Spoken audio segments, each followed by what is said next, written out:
Buenos días. A lo largo de este video, mis compañeras Valentina Pérez, Gabriela Ospina, Luisa Suárez, Alejandra Epia y mi persona Natalia Pisa les estaremos contando un poco acerca de todo lo que requiere saber sobre el estadio sensoriomotor de la teoría del desarrollo cognitivo que planteaba Piaget. Bueno, entonces para iniciar debemos tener en cuenta que este estadio es el primero de 4 que tiene esta teoría y que se extiende desde el nacimiento del niño hasta la adquisición del lenguaje. En este estadio, los niños construyen conocimiento y la comprensión del mundo mediante la coordinación de experiencias como la vista y el oído y la interacción física con objetos como agarrar, pisar o chupar. Los bebés adquieren el conocimiento del mundo a partir de las acciones que pueden desarrollar sobre este. Las acciones al principio de este estadio se van a ver como muy reflexivas e instintivas, pero para el final del estadio los vamos a poder encontrar como un principio del pensamiento simbólico del niño. Este estadio abarca desde el nacimiento hasta los 2 años del niño, debido a que durante este tiempo es que el niño empieza a comprender la información que percibe en sus sentidos y la capacidad que tiene este de interactuar con el mundo. Durante este periodo los niños aprenden a manipular objetos, aunque no pueden entender la permanencia de estos objetos si no están dentro del alcance de sus sentidos. Es decir, una vez un objeto o una persona salga de la vista del niño, ellos no pueden llegar a comprender que este objeto o persona seguirá existiendo, así no lo puedan percibir. Por esto es que a los niños o niñas en ese periodo de tiempo les parece tan atrayente el juego en el que la persona que los acompañe se tapa la cara o se la esconde con un cojín o con otro objeto y luego aparece de la nada, pues porque ellos como que no logran entender de qué forma tan rápida ese adulto aparece y desaparece frente a sus propios ojos. De igual forma, por eso este juego a lo largo de esta etapa pues le enseña al niño que estos objetos o personas siguen existiendo así estén por fuera de su alcance de visión y les enseña sobre la permanencia de objeto, que es uno de los mayores logros que podemos encontrar durante esta etapa del desarrollo cognitivo del niño. De igual forma, ellos también van a aprender, por ejemplo, en el momento en el que su mamá salga de la habitación, ella va a regresar y eso les dará un poco más de seguridad y los ayudará también en su proceso de independencia. Esta capacidad la adquieren para el final del estadio sensoriomotor y es que pueden llegar a tener una imagen mental del objeto o persona sin tener la necesidad de verlos o de percibirlos de cualquier otra forma. Piaget propuso que el estadio sensoriomotor se divida en 6 subetapas. Es necesario aclarar que la transición de una subetapa a otra se da de forma gradual y no es como que una noche el niño se acuesta en una etapa y al día siguiente se levanta en otra. Obviamente requiere un tiempo de transición entre una etapa a la otra. Durante este periodo de transición, la conducta del niño en algunos aspectos va a demostrar como los aspectos de la siguiente subetapa, mientras que el resto va a demostrar los aspectos de la etapa actual en la que se encuentra el niño pues en ese momento. Ahora les voy a relatar un poco de las dos características más distintivas que el niño va a adquirir a lo largo de este estadio sensoriomotor. La primera es la adquisición de conducta orientada a metas. Bueno, cuando el niño nace, toda su conducta está determinada por reflejos. El niño nace con la capacidad de succionar, de asir, de tomar, de diferenciar, todo a partir de reflejos que están mediados por sus sentidos. Por ejemplo, el niño logra aprender a diferenciar los objetos duros de los objetos blancos por la simple forma de metérselos a la boca. En los primeros meses de vida, el niño incorpora nuevas acciones a este esquema de acciones por reflejo. Por ejemplo, la de chuparse el dedo. Es algo que él realiza, en un primer lugar lo realiza por azar, porque encontró algo y pues se lo metió a la boca, que pues es lo que tienden a hacer todos los niños recién nacidos. Pero después de un tiempo empieza a parecerle interesante, le empieza a agarrar como un gusto a meterse el dedo a la boca, a succionar el dedo, entonces por eso lo empieza a desarrollar, pero ya deja de ser por un reflejo y empieza a ser por una decisión. Estas acciones las inicia y principalmente con el objeto mental. Entonces el niño lo ve y ya sabe que se lo quiere meter a la boca. Todas estas acciones que tienen una intención y un propósito, Piaget las denomina reacciones circulares. Al final de la etapa sensoriomotora, el niño comienza a desarrollar nuevos esquemas para resolver los problemas que no puede resolver con las acciones que ya venía desarrollando, como alcanzar, asir, que pues significaría agarrarse de algo. Entonces, por ejemplo, en el momento en el que el niño se le va su juguete debajo del sofá, probablemente trate de sacarlo buscando algo más largo para jalarlo, o se irá gateando hasta la parte trasera del, del sofá, y esa clase de actividades que busca para solucionar los problemas que se le plantean. Se da que el niño, en vez de continuar desarrollando los esquemas que venía conociendo hasta el momento, ya tiene la capacidad de desarrollar mentalmente soluciones a los problemas que se le vayan planteando en el momento. Aunque los niños siguen desarrollando o solucionando problemas mediante el ensayo y error por muchos años más, la capacidad de plantearse soluciones mentalmente les da una nueva forma de direccionar sus acciones en busca de resolver los problemas que tienen o de alcanzar la meta que buscan. La otra característica distintiva que podemos encontrar en el estadio sensoriomotor es la permanencia de objetos, que es lo que les decía, de que el niño pueda tener la capacidad de reconocer que ese objeto o persona sigue existiendo aun cuando se encuentre por fuera de alcance de sus sentidos, o que pueda llegar a tener una interacción directa. Entonces, cuando la mamá se va, así el niño ya no pueda sentir a la mamá o estar con la mamá, él puede reconocer que la mamá sigue existiendo y que en cualquier momento va a volver. Para los adultos o para las personas más grandes, es muy fácil reconocer que si estamos buscando un zapato dentro del closet y ahí no está, probablemente esté en otro lugar, pero para los niños es distinto. Entonces, para los niños tan pequeños, el simple hecho de no poder ver su juguete puede representar que ya no existe, y por eso comúnmente se desesperan tanto y lloran con tantas fuerzas, porque de verdad creen que si su mamá se va, simplemente va a dejar de estar y ya no van a poder volver a tener relación con su mamá. Algunas investigaciones recientes han demostrado que por alrededor de los 4 meses de edad, el niño empieza a desarrollar la capacidad de crear imágenes mentales del objeto en cuestión, mientras que otros autores indican que para ese momento el niño pueda llegar a entender el principio de permanencia de objeto, pero le van a faltar algunos aspectos de memoria o psicomotrices de memoria, pues para recordar en qué parte estaría ese objeto. Entonces, lo que les decía, si se les pierde el juguete favorito, y de movimiento, pues para poder llegar a determinar cuáles van a ser las acciones que van a poder desarrollar alrededor de buscar el objeto pues, que no tienen cerca, que no tienen en el alcance de sus sentidos. Sin embargo, la mayoría de teóricos como que llegan a la conclusión de que el logro de permanencia de objetos se da en el primer año del desarrollo cognitivo. De ahí en adelante, este logro será más relacionado a aspectos intelectuales que a aspectos sensoriomotores. Bueno, Piaget creía que los bloques básicos de construcción de la forma de entender el mundo son estructuras mentales denominadas esquemas, los cuales son patrones organizados de funcionamiento que se adaptan y cambian con el desarrollo mental. Digamos que al principio los esquemas se relacionan con la actividad física o sensoriomotriz, como digamos levantar juguetes. Y conforme los niños se van desarrollando, los esquemas van avanzando en un nivel mental donde logran reflejar el pensamiento. Un ejemplo de esto es cuando le damos a un bebé un libro que nunca había mirado. Este lo tocará, se lo llevará a la boca e incluso tratará de romperlo o golpearlo. Digamos que para Piaget, cada una de esas acciones representa una parte de un esquema con el cual el niño obtiene conocimiento y comprensión de ese nuevo objeto. Mientras que si le damos el mismo libro, pero se lo damos a un adulto que ya ha tenido contactos con estos, usaría un esquema muy diferente y observará las letras para comprender lo que dice.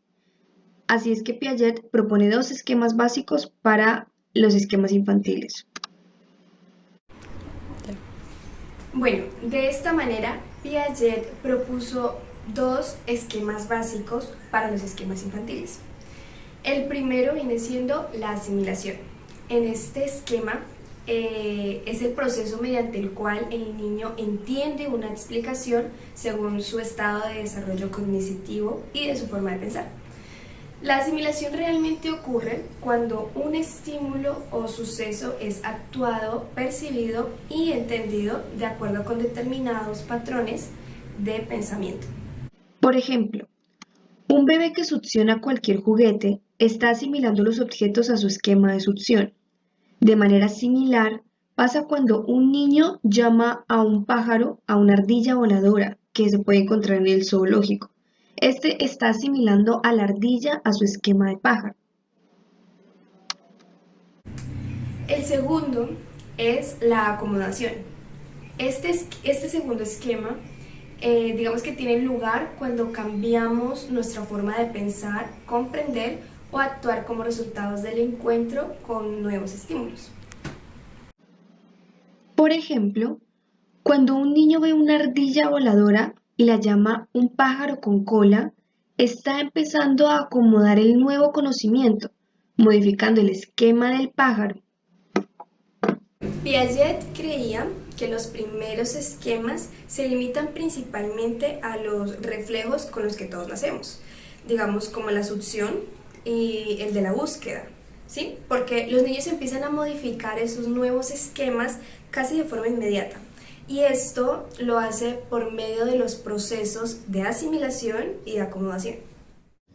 Antes de explicar las diferentes subetapas del estadio sensorimotor, es importante aclarar que Piaget consideraba que el desarrollo era un proceso más gradual de lo que implica la noción de las diferentes etapas. Esto significa que un niño una noche no se va a acostar estando en la etapa X y al día siguiente va a estar en la etapa Y, sino que existen un proceso más gradual y estable en las conductas del niño mediante va pasando a la siguiente etapa. Además, los niños pasan por un periodo de transición donde hay ciertas conductas que reflejan en la etapa actual en la que están, como también pueden tener ciertas conductas que reflejan la etapa siguiente a la cual van a pasar. Bueno, teniendo claro lo anterior, la primera subetapa del estadio sensoromotor es la etapa de reflejos simples. Esta etapa se desarrolla desde el momento del nacimiento hasta el primer mes de vida del bebé.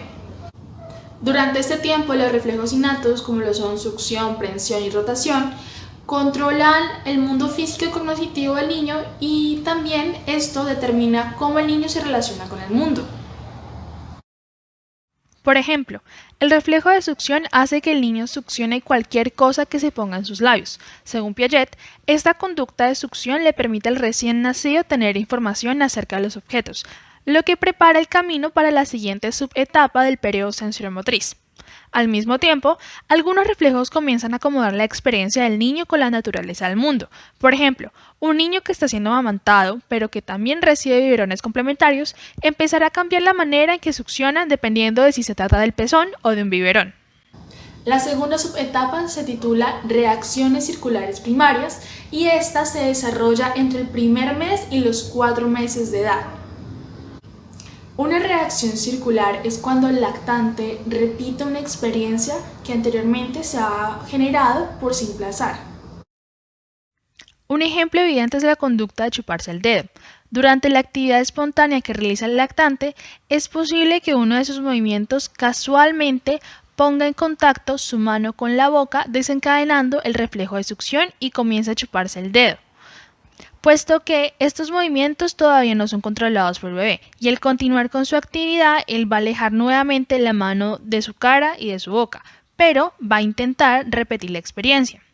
Aun cuando inicialmente fracasa, lo que en lenguaje piagetiano se explicaría es que el bebé es incapaz de hacer las acomodaciones necesarias para asimilar la mano al esquema de acción de succionar. En algún momento él va a repetir la combinación necesaria de movimientos y el mover la mano y chupar comienzan a organizarse en un nuevo esquema de acción que permita al niño dominar el arte de chupar el dedo. Tal como ocurre con la acción de chuparse el dedo, las reacciones circulares primarias involucran la organización de dos esquemas previos de movimientos corporales. Estas reacciones circulares es un claro ejemplo de lo que quiere decir Piaget al referirse al desarrollo intelectual como un proceso de construcción de conocimiento. De tal manera que el lactante en forma activa junta diferentes elementos y esquemas para crear un nuevo esquema de acción, pero más complejo. Esta está la subetapa de las reacciones circulares secundarias, que va desde los 4 a los 8 meses. Las reacciones circulares secundarias se producen cuando el bebé descubre y reproduce un efecto interesante que se produce fuera de él, de su entorno. Durante este periodo, los niños hacen grandes progresos al extender su horizonte cognoscitivo más allá de sí mismos y al empezar a influir en un mundo exterior. Es en este momento que se presenta en el niño la coordinación entre la visión y la aprehensión. Por ejemplo, en algún momento de su actividad puede percibir que al sacudirse o realizar un movimiento más brusco, se muevan y suenen los juguetes que cuelgan de su cuna. Probablemente se detenga un instante mientras observa el efecto, luego intentará repetir la experiencia y tal vez incluso se ría cuando lo logre. Pareciera que el bebé disfrutara su propio poder, es decir, su habilidad para hacer algo que ocurra una y otra vez.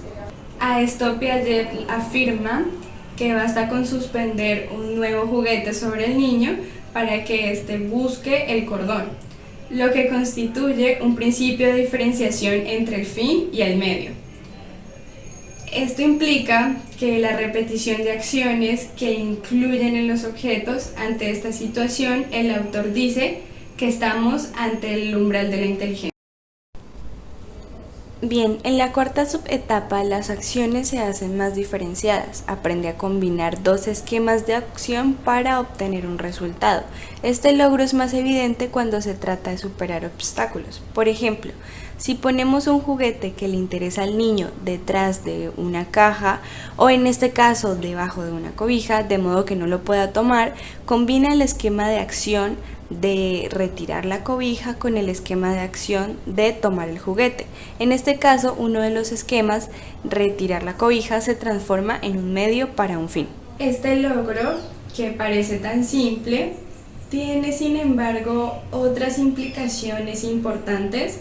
En primer lugar, pone en evidencia la intencionalidad del niño a través de una conducta orientada a un objetivo, algo que ya se insinuaba en la subetapa anterior.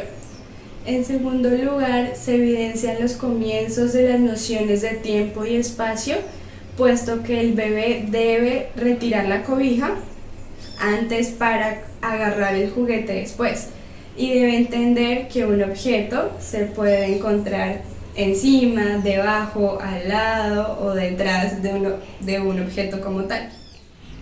En esta subetapa se empieza a evidenciar la formación de reacciones circulares terciarias, las cuales se alcanzan alrededor de los 12 meses y se extienden hacia los 18 meses. Según lo que nos dice Piaget, es que el niño durante esta fase desarrolla esquemas concernientes a la modificación deliberada de acciones que producen consecuencias deseables. En otras palabras, el niño ya no se limita a repetir actividades que disfruta como lo hacía con las reacciones circulares secundarias, sino que ahora se la va a mantener realizando mini experimentos donde lo que le va a importar es observar cuál es la consecuencia. Va a centrarse en lo que es nuevo para él. La estrella de este ejemplo se llama Isabela. En este video tiene alrededor de unos 12 o 13 meses y pues la actividad que realiza es bastante interesante. ¿Por qué? Se asemeja demasiado al ejemplo que Piaget muestra con su hijo Lauro. Se los voy a explicar con lo que está realizando Isabela en este momento. Si notaron desde el inicio, ella de alguna forma no repite la acción de lanzar el cojín de la misma manera, sino que busca ubicarse, se nota como un esfuerzo por ponerle más fuerza a la acción, ¿sí? Entonces se cumple con lo que les mencionaba anteriormente. hay como modificaciones en la situación y así ella va aprendiendo qué es lo que sucede, que es que le devuelven el cojín, ¿no es cierto? En este caso su hermanita le está devolviendo el cojín.